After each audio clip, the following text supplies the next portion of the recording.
네, 시작하겠습니다. 여러분, 제 목소리 들리시면 아무나 한 분 들린다고 말씀 부탁드립니다. 네, 오늘 주제는 스택이랑 큐랑 덱이고요. 다들 아마 이거를 한 번쯤 들어보셨을 수도 있을 거라고 생각해서 오늘 되게 가벼운 주제가 될 것 같고, 아마 1시간 내로 끝나지 않을까 생각하고 있습니다. 네, 시작해 보겠습니다. 먼저 스택부터 볼 텐데요. 스택은 last in first out이라고 마지막에 들어간 것이 가장 먼저 나오는 구조입니다. 책을 쌓는 것과 유사하다고 많이 비유를 하는데 바닥에 이렇게 책을 쌓아 올리면 그 책을 꺼낼 때 위에서부터 꺼내는 게 일반적인 방법이죠. 그런 거랑 비슷하게 생각하시면 되고요. 그리고 값을 넣는 것을 푸시, 그리고 빼내는 것을 팝이라고 부릅니다. 스택은 last in first out이기 때문에 푸시와 팝이 동일한 곳에서 이루어집니다. 제가 조금 반대로 말씀드렸는데 푸시랑 팝이 동일한 곳에서 이루어지기 때문에 저기 last in first out이라는 순서로 값이 들어가고 나오게 됩니다. 그래서 그림으로 한번 보면 이런 컨테이너가 있다고 생각할 때 지금은 아무 값이 없기 때문에 이거를 빈 상태, 즉 empty한 상태라고 부릅니다. 근데 여기 이제 푸시랑 팝이 이루어지는 공간이 한 곳으로 동일하고 이제 empty 상태에서는 팝이랑 좀 이따 탑을 볼 텐데 이렇게 값에 접근하는 것들을 호출하면 에러가 발생합니다. 값이 아무것도 저장되지 않은 상태이기 때문에 거기서 뭔가 값을 꺼내려는 것이 에러가 발생할 수밖에 없겠죠? 그래서 만약에 이렇게 1을 넣는다는 것을 푸시 1 이렇게 표현을 하게 되고요. 이때 탑이라는 것은 1을 가리키게 됩니다. 탑은 가장 최근에 들어간 원소의 값이 무엇인지를 나타내는 건데 이제 1이 들어갔으니까 탑은 1을 가리키게 되고요. 3이 들어가면 푸시 3, 그리고 탑은 3을 가리키고 이렇게 3이 나오면 그냥 팝을 했다고 이야기합니다. 원소를 팝할 때는 그 팝된 원소가 무엇인지 그렇게 따로 반환을 하지 않고 그냥 원소를 삭제한다는 의미로 팝을 사용합니다. 이때 그 3이 없어졌기 때문에 탑은 이제 1을 다시 가리키게 되고 또 7을 이렇게 넣으면 푸시 7이고 탑은 또 7을 가리키게 되고 이렇게 푸시이면 탑은 또 2를 가리키고 이렇게 원소를 또 팝하면 탑은 7을 가리키고 이런 방식의 자료 구조입니다. 네, 스택이라는 것은 워낙 유명한 자료 구조고 그렇기 때문에 여러분들이 아마 한 번쯤은 학교 수업에서 이걸 구현하셨거나 아니면 이제 곧 구현하시게 될 거예요. 그래서 구현은 오늘 스터디에서 다루지 않을 거고 대신 STL을 소개해 드리려고 합니다. C++에서 샵 include stack 하면 스택과 관련된 것들을 사용하실 수 있고요. 이게 제가 포함한 이유는 그 다양성을 사용하기 때문에 스택에 이런 식으로 사용하고자 하는 자료 구조를 넣어서 그 스택에 들어가는 값들이 어떠한 변수형인지를 넣어서 이렇게 사용하시면 된다는 거를 말씀드리려고 했습니다. 그래서 푸시라는 메소드는 매개 변수로 전달된 값을 스택에 삽입하는 건데 사용 방법은 이렇게 stck라는 스택 변수가 있으면 거기 푸시 3 이런 식으로 사용하시면 됩니다. 탑은 스택의 가장 위에 있는 값을 반환하는 메소드인데 이 탑 메소드를 호출한다고 해서 값을 팝하지는 않고 그냥 어떤 값이 있는지만 알려주는 메소드입니다. 이런 식으로 사용하시면 되고요. 이거 오타가 있네요. 탑입니다. 팝은 스택의 가장 위의 값을 팝하는 메소드이고 탑 값을 반환하진 않습니다. 그 보이드형 메소드이기 때문에 반환값이 없고요. empty는 그 스택이 빈 상태인지를 확인해주는 메소드인데 만약에 빈 상태면 true 아니면 false를 반환합니다. 그렇기 때문에 제가 아까 말씀드린 것처럼 스택이 빈 상태인데 예를 들어서 탑이나 팝의 메소드를 부르면 에러가 발생한다고 말씀드렸잖아요. 그래서 여러분들이 나중에 코드를 짜실 때 이렇게 스택이 empty하지 않는 상태, 그러니까 스택에 값이 있는 상태 동안 뭐 탑 값에 접근하거나 이렇게 값을 팝하거나 이러한 양식으로 코드를 많이 작성하게 되실 겁니다. 그리고 사이즈는 스택의 크기를 반환합니다. 저는 개인적으로 이 사이즈라는 메소드는 거의 써본 적이 없는데 가끔 그 스택에 팝을 언제까지 할 것인가 그런 거를 조금 다루고 싶을 때 이렇게 사이즈를 미리 저장해 두는 경우도 있습니다. 다음은 큐인데요. 여러분 혹시 궁금한 점이 있으시거나 조금 더 설명을 들었으면 하는 부분이 있으시면 언제든지 채팅으로 질문해 주시면 됩니다. 큐는 아까 스택과 다르게 first in, first out 자료 구조입니다. 대표적인 비유가 줄을 서 있는 경우죠. 먼저 온 사람이 먼저 나가게 되는 그런 구조랑 비슷하고요. 값을 넣는 것을 푸시, 빼내는 것을 팝이라고 합니다. 이것은 그 스택이랑 동일한 부분이고 푸시는 뒤에서 이 뒤라는 걸 영어로는 백이나 리어라고 얘기하고 팝은 앞에서 이루어집니다. 앞은 프론트라고 부르고요. 그림으로 한번 보면 이렇게 스택이 있는 상태를 스택이 아니라 이렇게 큐가 있는 상태를 empty, 즉 비어있는 상태라고 부르고 이제 여기 제가 팝은 앞에서 이루어진다고 말씀드렸는데 여기를 프론트라고 하고 이제 푸시가 이루어지는 부분을 백이라고 하겠습니다. 그 스택과 마찬가지로 큐에서도 empty 상태에서 팝이나 탑을 호출하면 에러가 발생합니다. 이제 뒤에서 푸시 2를 하면 2라는 값이 이렇게 들어가고 프론트 값은 2를 가리키게 되고요. 푸시 7을 하면 그 7을 했으면 그 스택에서는 last in first out이기 때문에 탑이 7을 가리켰잖아요.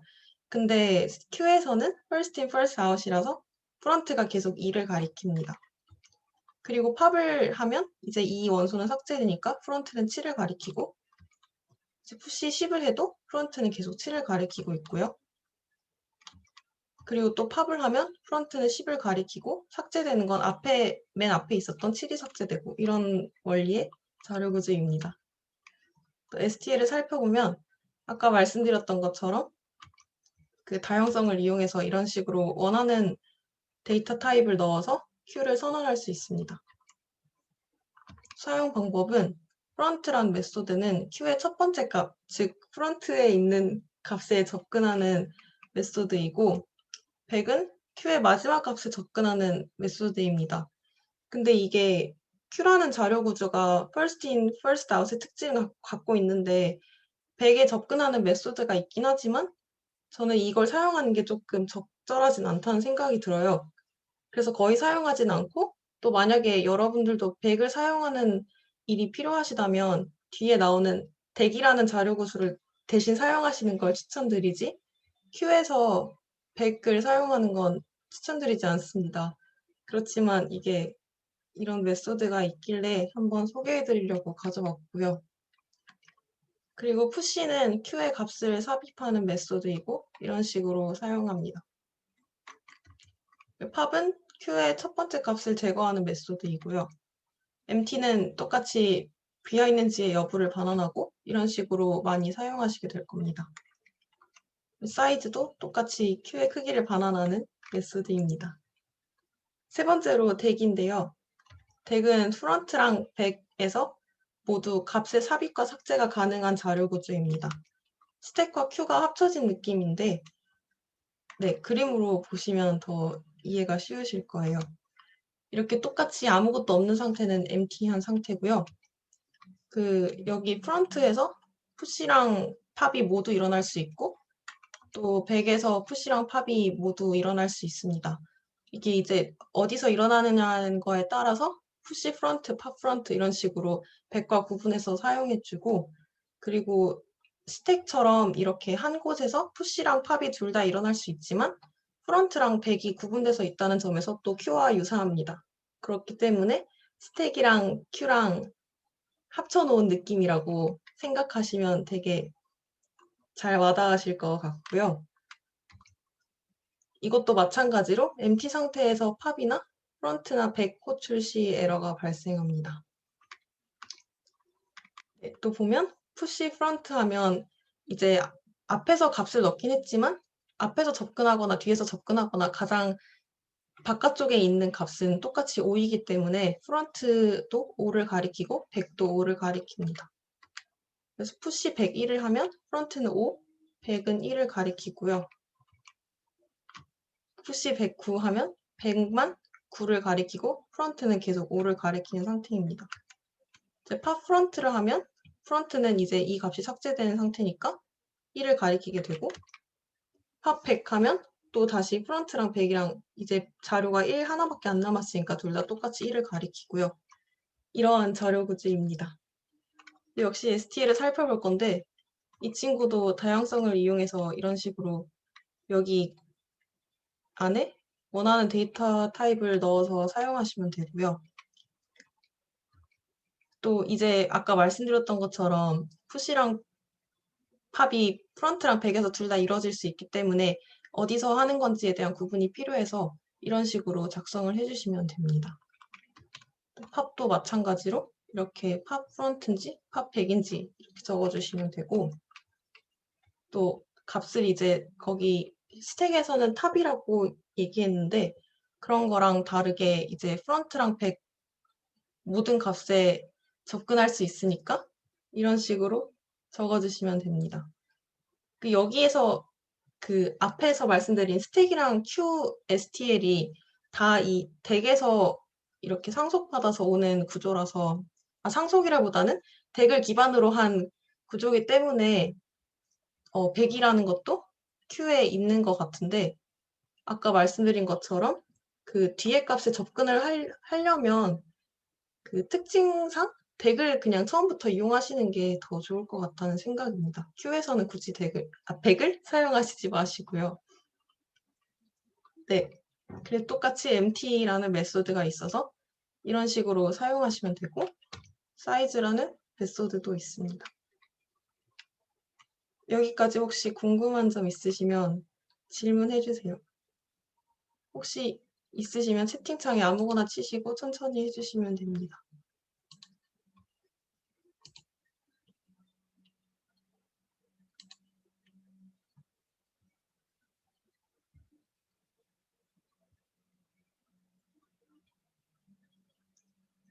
네, 그럼 넘어가겠습니다.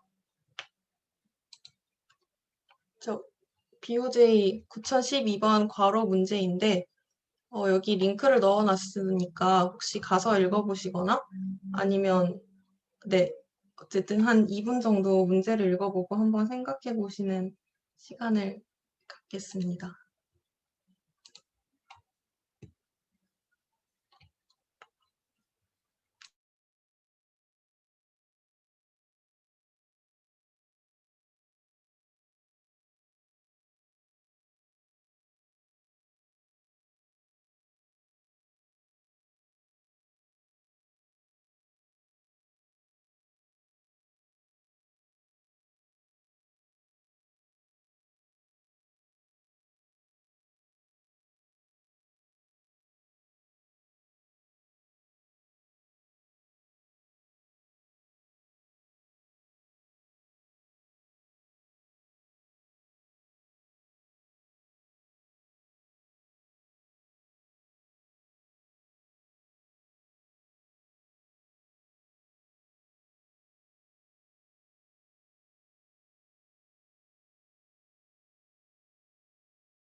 네, 한번 보겠습니다. 문제가 그렇게 복잡하지 않고 예제를 보면 바로 파악이 되는 그런 간단한 문제인데, 예제를 보면 이런 괄호가 있으면 이제 이렇게 두 개를 매치시키고, 이렇게 두 개를 매치시키고, 또 매치시키고, 이 남은 하나의 괄호가 매치가 안 됐기 때문에 이건 올바른 괄호가 아니고요. 또 이런 경우에서는 이렇게 매치시켰을 때 이렇게 두 개의 괄호가 남기 때문에 또 올바른 괄호가 아닙니다. 그래서 괄호가 맞춰지지 않는 상황을 한번 생각해 보면 첫 번째로 그 닫는 괄호가 등장할 때 앞에 남은 여는 괄호가 없는 경우, 이게 첫 번째 예제에서 괄호가 맞춰지지 않는 상황이었고요. 두 번째는 앞에 등장한 여는 괄호랑 그거 여는 괄호는 남아 있는데 그 뒤에 닫는 괄호가 나타나지 않는 경우가 또 괄호가 맞춰지지 않는 상황입니다. 너무나 직관적인 풀이죠. 이걸 푸는 방법이 여러 가지가 있는데 그중에 대표적으로 스택으로 한번 풀어보겠습니다. 그래서 문자열의 내용을 스택에 넣어보면 여는 괄호가 등장하면 무조건 스택에 삽입하고 닫는 괄호가 등장하면 우선 스택이 빈 상태인지를 확인합니다. 만약에 빈 상태라면 그 괄호랑 매치가 될 여는 괄호가 없다는 의미이기 때문에 이건 올바른 괄호가 아니라는 의미고요. 만약에 비지 않았다면 현재의 닫는 괄호랑 매치되는 괄호가 지금 스택의 탑에 있다는 것이기 때문에 그 스택에 있는 값을 팝해주면 됩니다. 그리고 문자열 탐색이 끝난 후에 만약에 스택이 빈 상태가 아니라면 매치되지 않은 여는 괄호가 남아있다는 의미이므로 또 이것은 올바른 괄호가 아닙니다. 이렇게 굉장히 간단하게 스택으로 해결할 수 있는데 이제 문자열을 한 번만 탐색하면서 확인하기 때문에 ONN만에 확인이 가능한 풀이입니다. 네, 스택에서 넣는 걸 예로 보시면 이렇게 여는 괄호는 스택에 무조건 푸시를 하고 닫는 괄호가 등장했을 때 스택이 비지 않았으면 팝, 그러니까 지금 이 둘이 맞는다는 뜻이니까 이것을 삭제해 주기 위해서 팝을 합니다. 그리고 또 이 괄호가 둘이 맞다는 뜻이니까 또 팝을 해주고 근데 이제 닫는 괄호가 있는데 스택이 빈 상태죠. 그 말은 이제 이거랑 연결되는 괄호가 없다는 것이기 때문에 제대로 매치되지 않았다는 걸 알 수 있고요. 또 두 번째 예시에서는 여는 괄호가 나오면 무조건 스택에 넣어주고 닫는 괄호가 나오면 그거를 팝해줍니다. 근데 이제 문자열 탐색이 다 끝났는데 스택의 값이 남아있으니까 매치되지 않은 여는 괄호가 있다는 것이고 그렇기 때문에 제대로 매치되지 않았다고 판단할 수 있습니다. 코드를 보시면 이 부분은 이제 인풋을 받는 부분이고 여기를 보시면 문자열을 한 번 탐색하면서 확인하기 때문에 시간 복잡도는 ON이고요.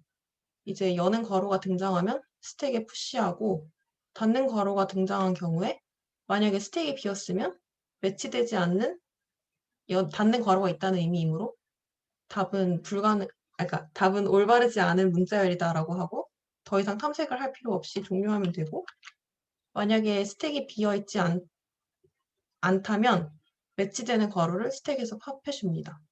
그리고 탐색이 끝난 후에 스택의 값이 남아있으면, 즉 스택이 비지 않았으면 또 그거는 매치되지 않은 열린 괄호가 있다는 것이기 때문에 또 올바르지 않은 괄호이고요. 그래서 그것에 맞게 답을 출력해주면 됩니다. 여기까지 혹시 질문 있으신 분 질문해주세요.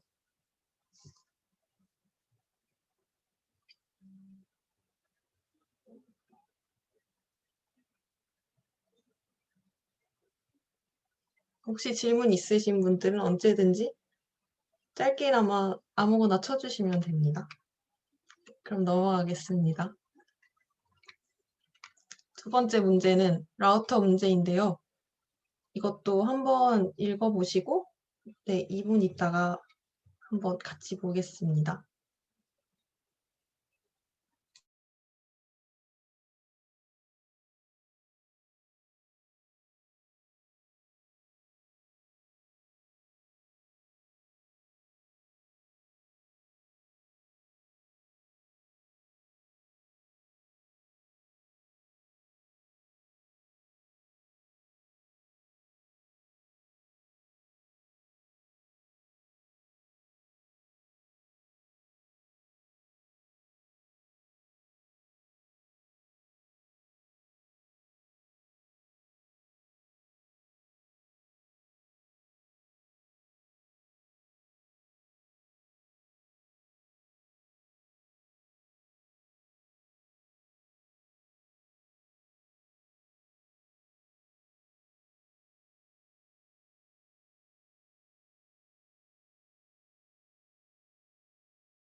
네, 한번 보겠습니다.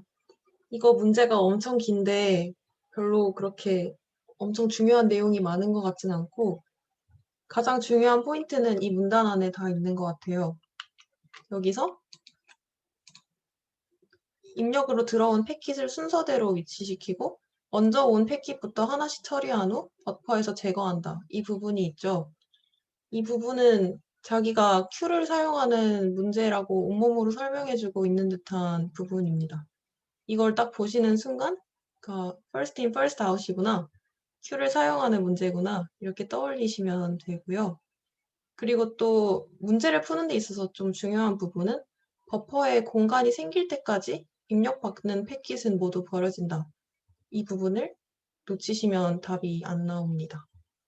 그래서 이렇게 두 부분이 가장 중요한 것 같고 그 NK 쿼리를 5일 만에 처리하는 문제이므로 총 시간 복잡되는 ON입니다. 그 5일 만에 처리한다는 게 이제 그 패킷을 받고 만약에 이제 큐에 넣을 수 있는 상황이면 넣고 아니면 팝을 하고 뭐 그렇게 처리하는 것밖에 없기 때문에 시간 복잡도는 각각에 대해서는 5, 1이고요. 네. 문제 바로 코드를 보도록 할게요. 별로 어렵지가 않은 문제라서 딱히 풀이를 할 만한 부분이 많이 없었는데 그 입력이 이제 -1이 들어오면 입력 종료라고 했으니까 이런 식으로 받아주시면 되고 이제 인풋을 받았는데 0이면 팝을 해야 되는 상황이니까 0이 아닌 것부터 살펴보겠습니다.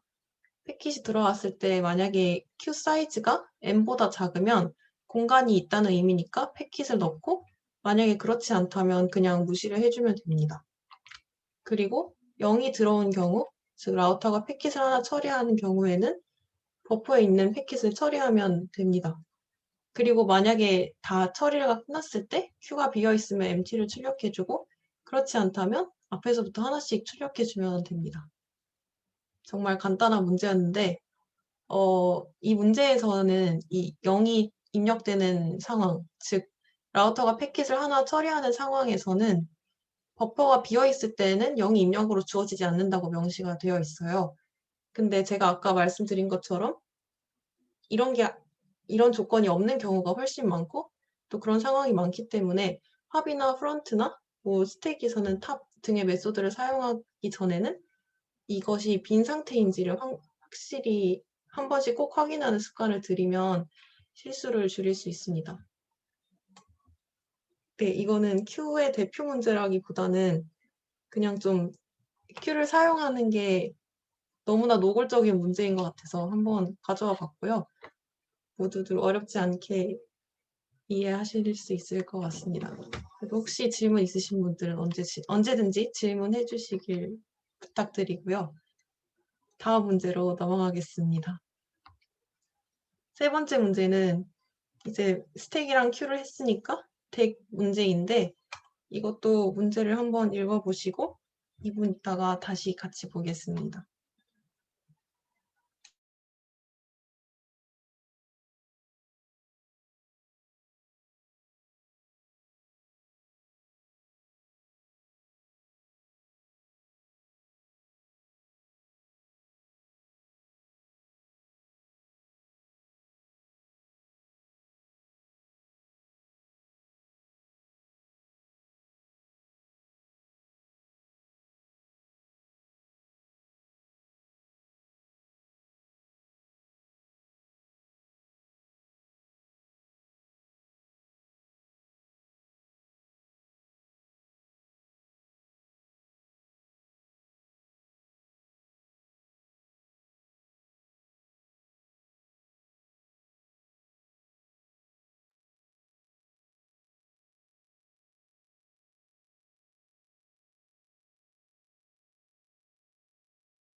네, 문제를 한번 볼 텐데요. 풍선은 총 n개가 있고 각 풍선은 -n부터 n까지의 수가 적혀있는 종이를 갖고 있습니다. 처음에는 1번 풍선을 터트린 풍선 안에 있는 종이를 꺼내서 그 종이에 적혀있는 값만큼 이동해서 다음 풍선을 터트리는 걸 반복하는데 양수가 적혀 있으면 오른쪽으로 이동하고 음수가 적혀 있을 때는 왼쪽으로 이동합니다. 풍선은 원형으로 놓여 있다고 생각하고 이동할 때 이미 터진 풍선은 빼고 생각하는 그런 문제입니다. 그리고 이제 풍선이 어떤 순서로 터지는지를 출력하는 문제이고요. 그림으로 보면 1번 풍선을 터트리고 이제 4가 적혀 있으니까 이렇게 4번 이동해서 다음 5번 풍선을 터트리고 이제 여기 -2가 있으니까 이렇게 2번 이동해서 3번 터트리고 또 이제 오른쪽으로 한 번 이동해서 4번을 터트리고 이제 하나밖에 안 남았으니까 다음엔 이게 터지겠죠? 이런 식으로 하는 문제이고요. 이거를 구현을 어떻게 할까라고 생각을 해보면 덱을 이용해서 구현할 수 있습니다. 이렇게 덱에 풍선을 순서대로 1, 2, 3, 4, 5 순서대로 넣는다고 한번 생각을 해볼게요. 그리고 매번 프런트에 있는 풍선을 터트린다고 설정하는 겁니다. 그래서 첫 번째로는 1번 풍선부터 터트리니까 1번 풍선을 터트리게 될 거고요. 그리고 이제 4가 적혀 있으니까 다음에는 5번 풍선을 터트려야겠죠. 근데 저희가 지금 프런트에 있는 풍선을 터트린다고 했으니까 이제 이 5번 풍선을 프런트까지 갖고 와야 하잖아요.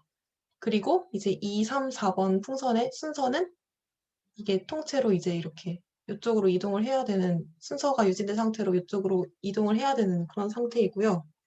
그렇기 때문에 이제 덱이라는 자료 구조를 이용해서 여기 2번 풍선을 빼서 여기로 넣고 3번 풍선을 빼서 넣고 4번 풍선을 빼서 넣고 이런 식으로 해서 순서는 유지하되 이제 5번 풍선을 터트리는 차례라는 것을 5번 풍선을 프런트에 둠으로써 표시를 해주면 되는 거죠. 그런 식으로 덱을 사용해 볼 건데요. 무브가 0일 때는 여기에 있는 값들을 무브라고 부를 건데 무브가 0보다 클 때는 오른쪽으로 이동하는 경우니까 터트려야 하는 풍선이 프런트에 올 때까지 프런트의 값을 빼내 100에 삽입하면 됩니다. 이때 주의할 점은 무브해만큼이 아니라 무브-1회만큼 반복을 해야 하는데 왜냐하면 팝 프런트로 이제 일반 풍선을 터트렸을 때 프런트가 가리키는 값은 2가 되죠. 그렇기 때문에 이미 한 번을 이동한 것 같은 그 상황도 이미 구현이 된 상태예요.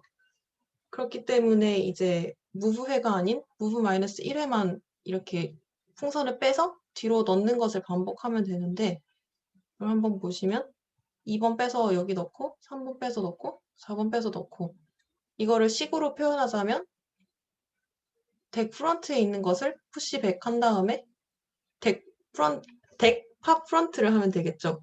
이 코드에서 더 보실 수 있는데 여기도 넣어놨으면 좋았을 텐데 아쉽네요. 제가 수정해서 올리도록 하겠습니다. 근데 좀 이따 코드도 같이 보실 거고요. 그래서 일단은 1번 풍선을 터트리고 다 작업을 하면 이런 상태로 되게 남아있게 돼요. 이제 5번 풍선을 터트리고 여기가 -2이기 때문에 3번 풍선을 터트릴 차례죠. 근데 이제 무브가 0보다 작기 때문에 이제 왼쪽으로 돌아야 되는 상황이니까 아까랑 반대로 100에서 원소를 꺼내서 프런트에 넣는 것을 반복해야 합니다. 근데 이때는 무브가 0보다 작기 때문에 이게 절대값이라는 의미인데 무브의 절대값만큼 반복하면 되고요. 보시면 이렇게 하면 이제 3번이 터져야 되는 차례라는 것을 3번이 프런트에 있기 때문에 그런 식으로 표시를 할 수 있습니다. 여기까지 혹시 궁금한 점 있으신 분들은 지금 질문해 주세요.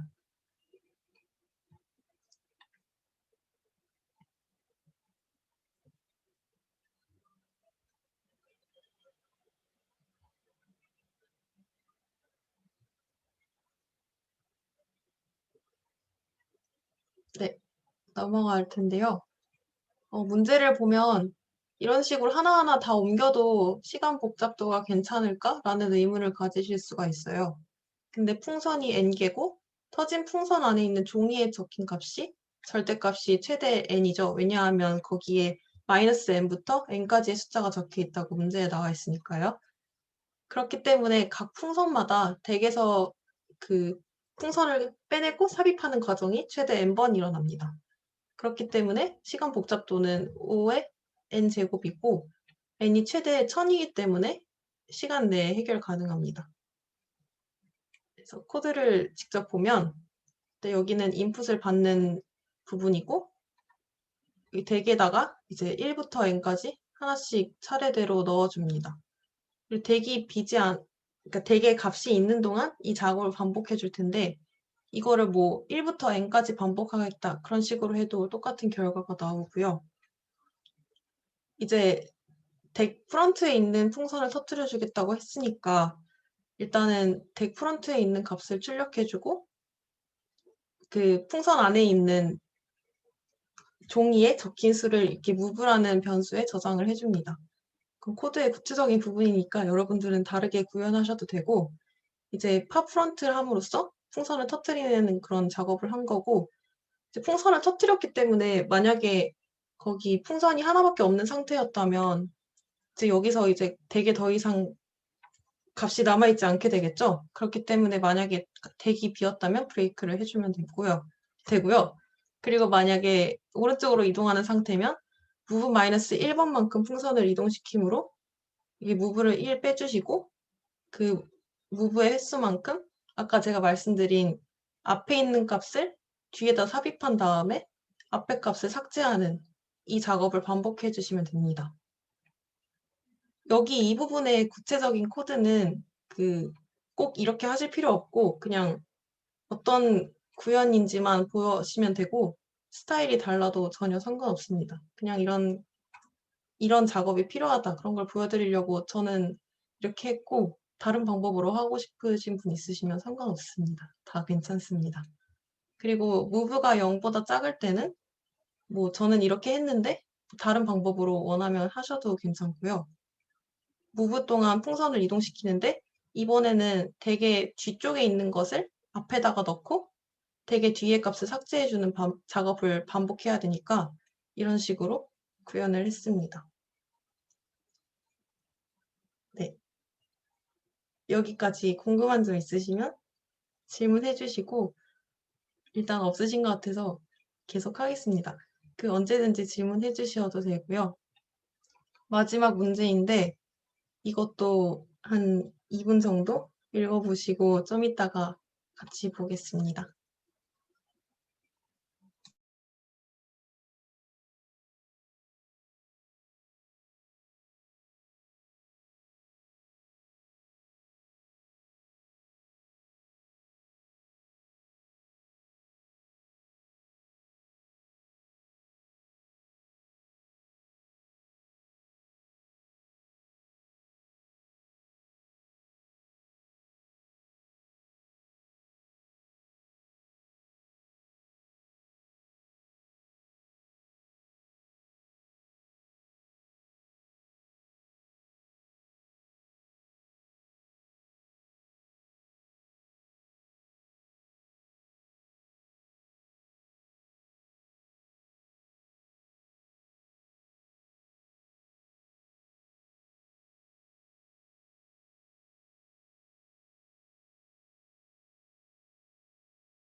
네, 문제를 한번 볼 텐데 다 읽으신 거 맞죠? 네, 상근이는 문자열에 네, 감사합니다. 폭발 문자열을 심어놨는데 폭발 문자열이 폭발하면 그 문자는 문자열에서 사라지게 되면 남은 문자열은 합쳐집니다. 그래서 포함하고 문자열이 폭발 문자열을 포함하고 있는 경우에 모든 폭발 문자열이 폭발하게 되고 남은 문자열을 순서대로 이어붙여 새로운 문자열을 만듭니다. 새로 생긴 문자열에 폭발 문자열이 포함되어 있을 수도 있고 폭발은 폭발 문자열이 아예 없을 때까지 계속됩니다. 그래서 남아있는 문자가 없는 경우에는 프롤라를 출력하고 이제 어떤 문자열이 남는지 구해보려고 하는 거고 여기서 가장 중요한 부분은 폭발 문자열은 같은 문자를 2개 이상 포함하지 않는다는 점인데 이거를 한번 보면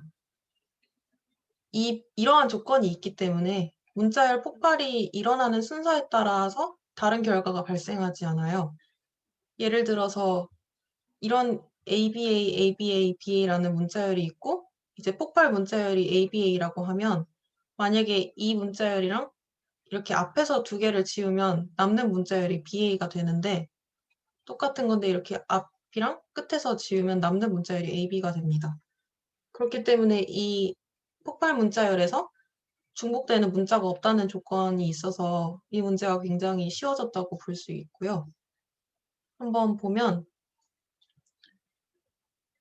이 문제는 스택을 이용하는 문제입니다.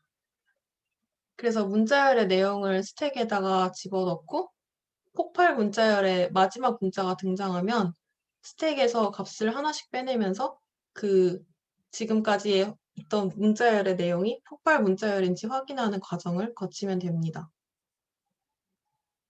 그림으로 보면 폭발 문자열의 마지막 문자가 나올 때까지 스택에 계속 푸시를 하면 되는데 이제 M이 나올 때까지 푸시를 하면 됩니다.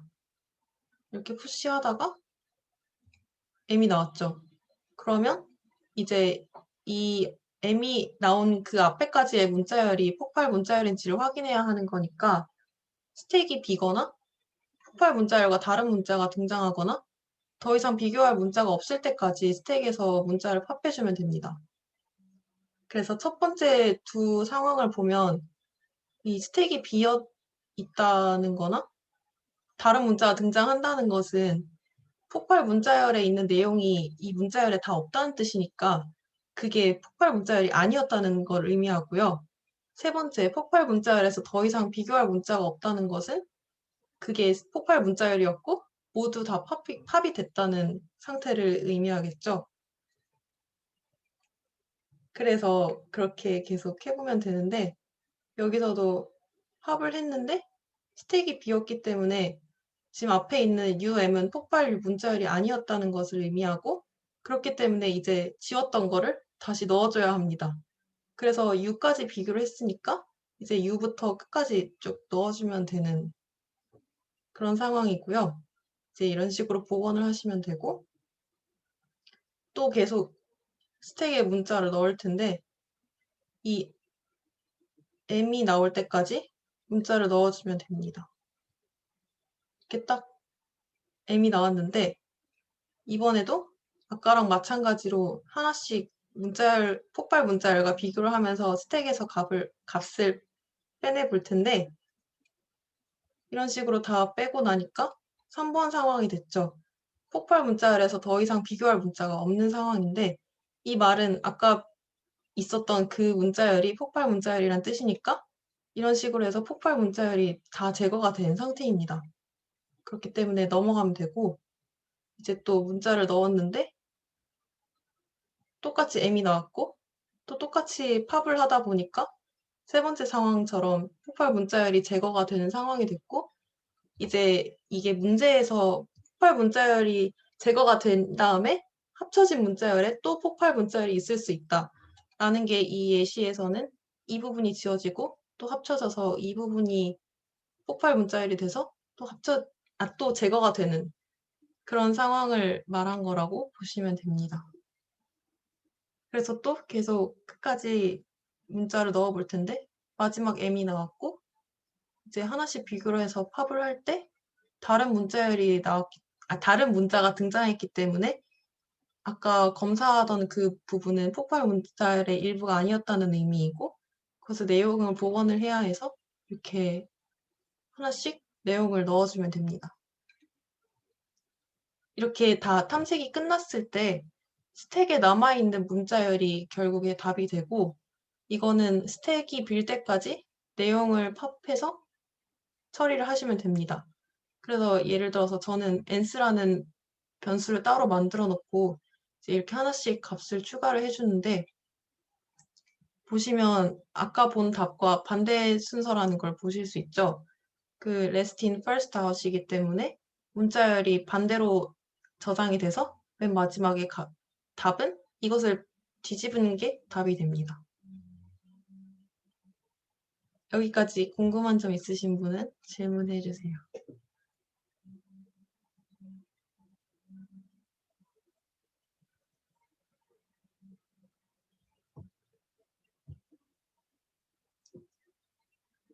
네, 나중에 언제든지 해주셔도 되고요.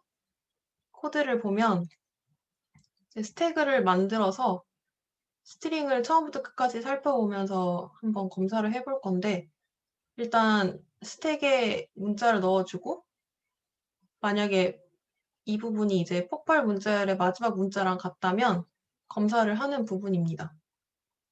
그래서 첫 번째 이 부분은 만약에 폭발 문자열과 내용이 다르다면 폭발 문자열이 아니라는 의미니까 OK, false라고 해주고, 그리고 만약에 폭발 문자열인지 끝까지 확인하기 전에 스택이 비는 경우도 폭발 문자열이 아니기 때문에 또 OK를 false로 처리해 줍니다. 그래서 만약에 OK가 false인 경우라면 스택에서 팝한 내용들을 복원해 줘야 하기 때문에 이렇게 지금까지 뽑힌 내용을 스택에 하나하나 넣어주면 되는데, 이제 이 작업을 하기 위해서는 폭발 문자열에서 어디까지 확인을 한 상태인지를 봐야 하니까 이 인덱스라는 변수를 만들어서 저는 그 어디까지 체크를 한 상태인지를 저장을 해뒀고, 이제 복원은 인덱스 플러스 1까지 뽑힌 상태니까 거기부터 끝까지 스택에 넣어주면 됩니다. 그리고 답을 출력할 때는 이제 스트링 변수를 하나 만들어서 그 스택이 빌 때까지 값을 저장해주고, 이제 문자열을 뒤집어야 하니까 이 부분은 뒤집는 부분이고요. 만약에 스택이 빈 상태 혹은 문자열이 그냥 아무것도 없는 상태라면 플로라를 출력하라고 했으니까 이렇게 하고, 만약에 그렇지 않은 경우는 ans를 출력해주면 됩니다. 네, 코드 여기까지고 오늘 스터디도 여기까지입니다. 마무리를 하려고 하는데, 스택이랑 큐랑 덱이라는 자료 구조는 많은 분들이 익숙하실 거라고 생각하는데, 이제 여기서 문제를 보고 어떤 자료 구조를 사용해야 하는지 떠올릴 수 있는 게 가장 중요합니다. 예를 들어서 폭발 문자열이라는 그 문제를 보고 스택을 사용하면 편하겠다라고 떠올릴 수 있는 거는 굉장히 많은 문제를 접해봄으로써 얻을 수 있는 그런 감각이라고 생각을 하고, 저 문제를 스택이 없어도 풀 수는 있지만 그렇게 되면 굉장히 구현이 복잡해질 거기 때문에 그렇게 자료 구조를 잘 활용할 수 있도록 많이 문제를 풀어보시면 좋을 것 같고, 네, 그렇습니다. 그래서 연습 문제는 이렇게 있는데, 꼭 풀어보세요라고 하는 게 일단 이 세 문제는 만약에 스택큐 덱 STL이 처음이신 분이라면 이 문제를 통해서 한번 좀 확 익숙해지실 수 있을 거고요. 나머지 문제는 오늘 스터디에서 다룬 문제들입니다. 그리고 이 문제들은 이 자료 구조를 사용하는 굉장히 대표적인 문제들인데, 이것도 한번 풀어보시면 될 것 같고, 이 네 문제만 좀 대표적이고, 이거는 조금 다른 내용도 접목해서 풀어야 되는 문제긴 한데, 이것도 혹시 관심 있으신 분들은 풀어보시면 좋을 것 같습니다. 네, 오늘 스터디 여기까지고요. 혹시 궁금한 점 있으시면 질문해 주시면 됩니다. 제가 55분까지 줌을 열고 있을게요. 네, 모두 오늘 수고하셨습니다. 감사합니다.